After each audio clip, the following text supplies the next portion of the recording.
My name is Joyce Blackwell Payne. I was married to him for almost 34 years. Well, we met at a Parents Without Partners, and actually, it was going to be one of the men in the group was having a wine tasting party at a new apartment that he had just moved into. No furniture, there were pillows around the room, and but he wanted everyone to come and see it. So I don't drink, and so what I did, I sort of thought, well, I'll just take a glass and have it filled, and I sat and held it all evening. But John came across the room, and he right away was attracted to him. And but he talked to me. He had big blue eyes, and he had reddish brown hair, and he had a southern drawl. And that southern drawl is what I really connected to. And he sat down beside me and talked, and then he got up and left. You know how you visit around the room and for the evening. And when I left, he came over and asked for my number. And actually, I just knew he being a woman, he was going to call me the next day. And so I spent the whole day out. So I wouldn't appear anxious for the call. But anyway, we connected. I invited him to church with me the next day, and that was our first our date all through life. Like I said, when I first talked to him, I just almost knew he was the one. And like I said, we had our first date at church, which pleased me when I told him I was going to church the next day, invited him. And he went with me, and he liked everyone. And I just felt inside him, I'd love to be with him. He'd go to work, and then he'd come home in the evening, and he worked the night shift. He would call me, and I would lay with the phone beside, and I so wouldn't wake the kids and my kids. And he would call me, and we would talk for a long time. And then he'd come to the hospital. I worked over here at Memorial, and he would come and meet me on my break time. We would talk, and then he'd go to work, and then same thing all. And then finally he said that he had to get some work done, and he was not spending any time at home.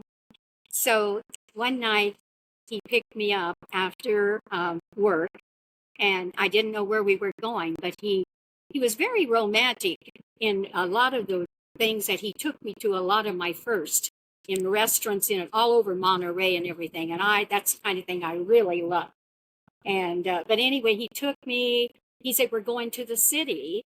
And so we went to Oakland, and we went to dinner down at the Jack London Square. And it was a beautiful, beautiful on the water. And then on our way back, that's when he asked me to marry him. And that was a surprise to both of us. I just remember, but he said, I know I'm quite a bit older than you, which he was. And but he said, I know that I love you. And of course, I knew at that point how I felt too. So anyway, that's how we got together. I want them to know that he was very honorable, that he was a valiant person, and that his love was, I still get emotional after 20 years. His love was for country and God and family. And that's what I want them to know. He had a great strength in him. And I did want to mention that in his service too, I want them to know that he was in that nuclear testing that was done out in the desert of Nevada. In fact, recently I was so surprised. I received a certificate of his having done that from the government, and a medal that says that he, the nuclear war.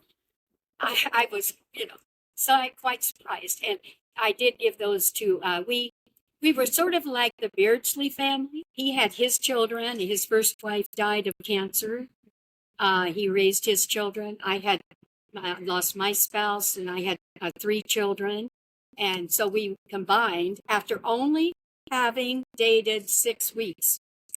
We got married, combined our families, and lasted till his death in, 34 years later. But we had Matthew together, and he's really one of the main reasons I'm here today. You know, he wanted me to come and do this. And he does have, I gave him the certificate and I gave him his dad's medal and he got it. So for the children and for all of the children that we in our family, that I do want them to know that he was a very brave person, that he served his country well, and that he has earned 3 Bronze Stars and 2 Purple Hearts, besides the nuclear medal. One of the funny things was when I invited him on that first date to go to church, and he said he was a very silent, quiet man, very strong, very silent. And he said, I don't want to have to stand up and, you know, be recognized or anything. And our pastor is a very loving pastor. It's R.C. Simpson. So I took John and he saw me. He says, I see that Joyce has someone with her today. Would you stand and introduce him to the congregation? And I thought that was so funny because John had to stand up and give his name and everything. And he had specifically said, I don't want to do that. But he didn't mind. After he saw how loving our people were and how much they wanted to get to know him. And he came back. And he came forever. I mean, it was like, I've often said that our marriage was like Camelot. To me, that's what it is. Oh. And he got me a little merry-go-round that plays Camelot.